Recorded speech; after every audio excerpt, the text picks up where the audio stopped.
ఇదే క్వశ్చన్, ఇది decreasing what one. Okay, దీన్ని నేనైతే ఎలా సాల్వ్ చేస్తానంటే చూడండి sir, m equivalent to 1/2 plus 1/3 plus 1/2 plus 1/3 పోతుంది. ఇదంతా లేదు అని అనుకోండి, అసలు ఇది లేదు. లేకపోతే ఏమైంది, m ఈక్వలెంట్ టు 1/2 ఉంటే ఆన్సర్ ఎంత వచ్చేది 0.5. ఆన్సర్ ఎంత వచ్చేది 0.5.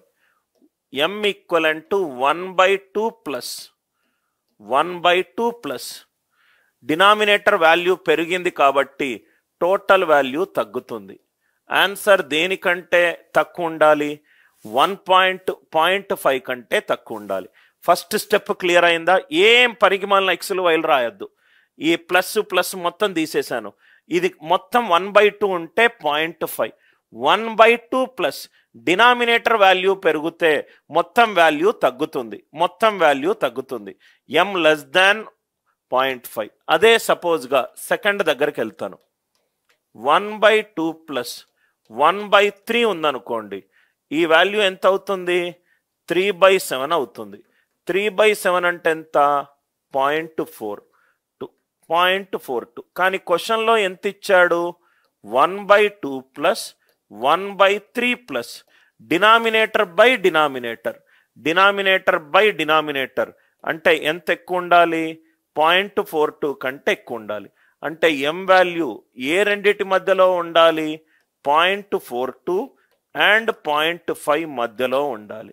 0.42 0.5 మధ్యలో ఉండాలి. ఈ లాజిక్ అందరికీ అర్థమైందా? 1/2 ఈజ్ 0.5. అసలు ఇది మొత్తం లేకపోతే 0.5. 1/2 ప్లస్ ఆన్సర్ అనేది 0.5 కంటే తక్కువ, ఆన్సర్ అనేది 0.5 కంటే తక్కువ.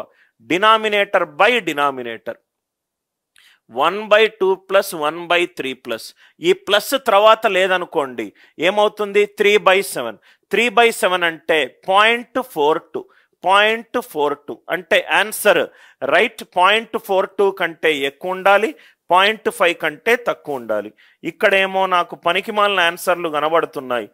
3/2, 3/2 ఏమో 1.5, 1.5 plus something, answer is greater than 1.5.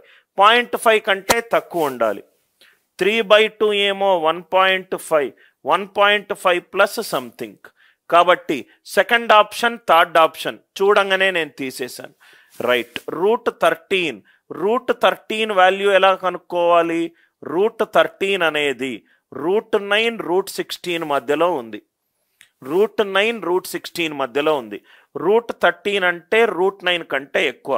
3 plus 13 difference ఎంత 4, 16 డిఫరెన్స్ ఎంత 5. ఒక నాన్ పర్ఫెక్ట్ స్క్వేర్కి అప్రాక్సిమేట్ వాల్యూ ఎలా కనుక్కోవాలో నేను స్పీడ్ క్యాలిక్యులేషన్ సంఖ్యా వ్యవస్థలో చెప్పాను. √13 అనేది √9 √16 మధ్యలో ఉంది.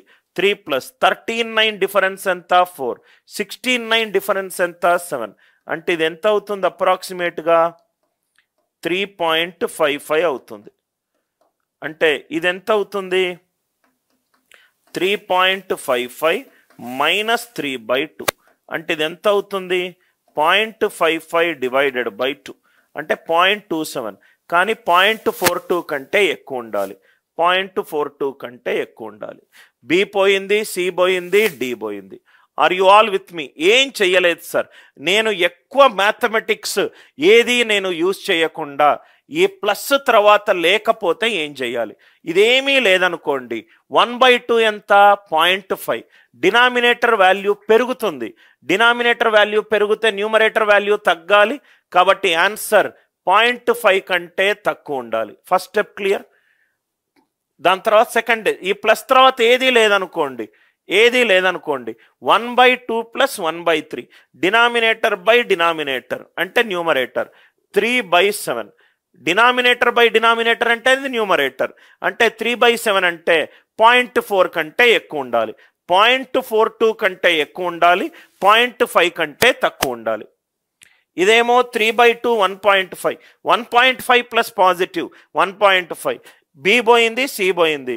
√13 అప్రాక్సిమేట్ వాల్యూ కనుక్కున్నా. అందరికీ క్లియరా sir? I hope everybody it is very very clear.